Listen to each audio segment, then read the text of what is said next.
So, Vince, would love to ask you, all of us are active on LinkedIn, and the communication between candidates to us and us to candidates. I mean, this is a very real part of our day all the time.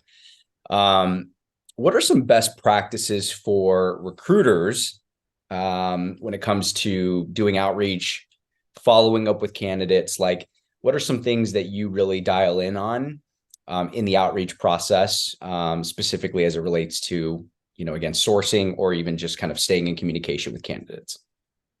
Yeah, no, great question. I mean, if you're a recruiter, I mean, this is something that you deal with every single day and probably see a lot of different, different topics on LinkedIn. People have different opinions and things, and there's obviously it works, different for everyone. Like everyone has their own practices and things. I think for me, aside from, I think how I attack it initially is kind of building that network on LinkedIn, like Mhm. even posting about things. Like I know when I first started, I would post and get little to no responses, and now like when you're active on LinkedIn, I won't turn this into a content discussion, but now when I post, like I get referrals, I get messages from people. So I mean, that's probably where I start most of the time, like with my immediate network that I know.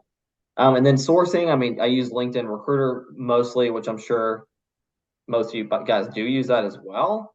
And I think candidates get reached out a lot of different ways. So I think right now in a market like this, like it's really crucial to stand out in your messaging. If you're sending like the same message, this bland, like, hey, I see I'm hiring for this job. You look like a good fit. When can you chat? Like, they're probably getting that message from 10 to 15 people a week or more, depending on like what type of role it is, how high volume or whatever.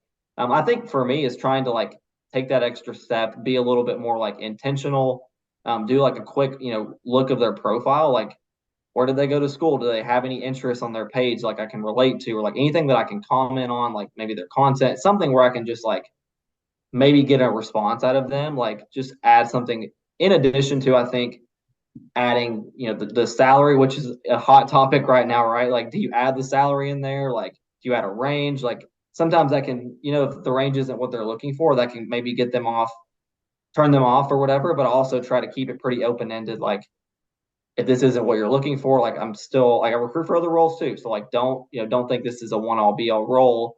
So I think being specific, being intentional, and also just kind of leaving it open ended as well, which can like I said can be different for a lot of different people. Mhm. And I think for a lot of recruiters miss the mark too is follow up, right? Like I mean, you could spend hours and hours sourcing, and like not everyone lives on LinkedIn. Like our job is to be on LinkedIn and be, recruiting, right? But not everyone's job is like to sit on LinkedIn all day. Like I have candidates that respond 2 months later. They're like, hey, I just got this random email from your InMail or whatever. And like, so and I think it depends on the level too. Like if it's like more entry level, senior level, I'll probably follow up within a couple of days, maybe a week. If it's like a VP or higher, like they could take longer to get back. So I mean, I might spend a little bit, take a little bit more time between I guess initial reach out and then just having those follow up messages kind of created. Um, Obviously, like saving messages on LinkedIn Recruiter is huge, but you can still customize those as well. But yeah, I mean, I think that's probably like a high level. If you guys want to dig into any of that, happy to kind of chat or hear you guys' thoughts too. Yeah, I'm curious. Do you track your like in-mail response rate? Like, is that something that is important to you?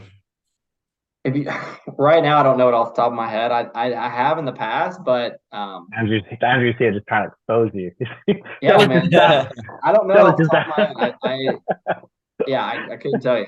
Couldn't tell you. No, it's good. It's all good. I'm just curious because so from the internal standpoint, um, Mhm.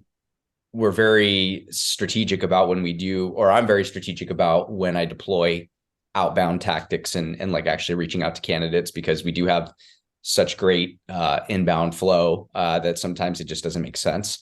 But it was really interesting. It's been really interesting, especially over the last like 6 months as the market has started to shift away from being a very candidate friendly market in a lot of ways to now where obviously there's a high demand for these remote roles. Um, and then, so the positions I have started to outreach for have been, higher level roles, very strategic roles. And my response rate has been like 70 to 80%. Like I've never had it that way on Wow. LinkedIn before. On emails? on InMails. Like, Man, That's Andrew's, impressive. That yeah, Andrew's the king. I feel Average like average yeah, is like 20 to 24% is like in-mail average. and that's that, like, historically, that was, now granted, this is not a giant sample size. I was being very strategic about the people I was reaching out to. But I think that's even a little more telling right now. Like, that out of 10 people, you can get 8 of them to respond potentially. Now, some of the things that I do that are maybe a little bit different, and maybe from the agency side, you can't do as much, but I do try to be as transparent as possible, sharing a little bit of like, 3 key bullet points. One of those is usually in the set around salary or the kind of the compensation package. But really just some big highlights of the role and where the focus will be. And I haven't had a ton of success with, like, you talked about personalization. I do know people that have done really, really well with that, finding things and these kind of like things to connect them with candidates. But for me, I feel like where we're going with this is people really just want as much transparency as possible. And absolutely. the more you can share, or you're able to share, and the more like authentic you can really come across. I feel that, I mean, even people that weren't interested, we're still responding and saying, "Hey, really appreciate you reaching out." Here, I had a couple of people toss me referrals as well. So really Absolutely. interesting. I just think that for me, it was pretty eye-opening to see that, it's not necessarily about being super flashy or using a certain terminology, but really just being authentic and sharing as much as you can up front.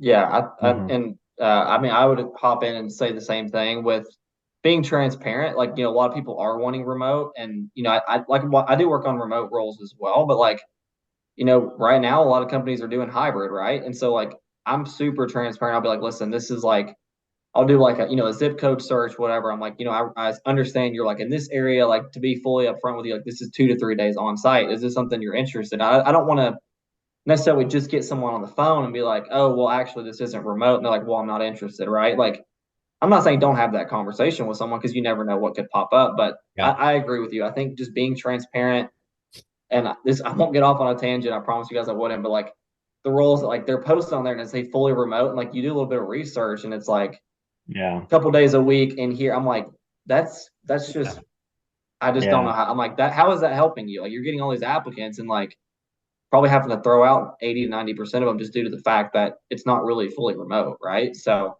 Yeah. Yeah. It's a whole other rabbit hole you could go down for sure.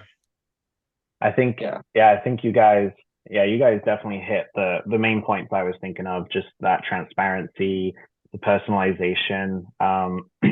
The people, depending on the industry, and people get so many messages, and where Andrew kind of pointed out some amazing response rates there. And I think the key is really being authentic, and maybe internally you can maybe divulge a little bit more information. Maybe it's a different ball game. I know we don't have time to cover it now, but there's lots of stuff we could get into about InMails and emails and the difference and all of that. But I think what's important, you mentioned about follow up there, Vince, and I think that's a really good point. Just following up with your candidates, not being, or your potentials, following up with them, not annoying them, not bugging them, but just like following up consistently, if that's every few days or, every week, because people are busy,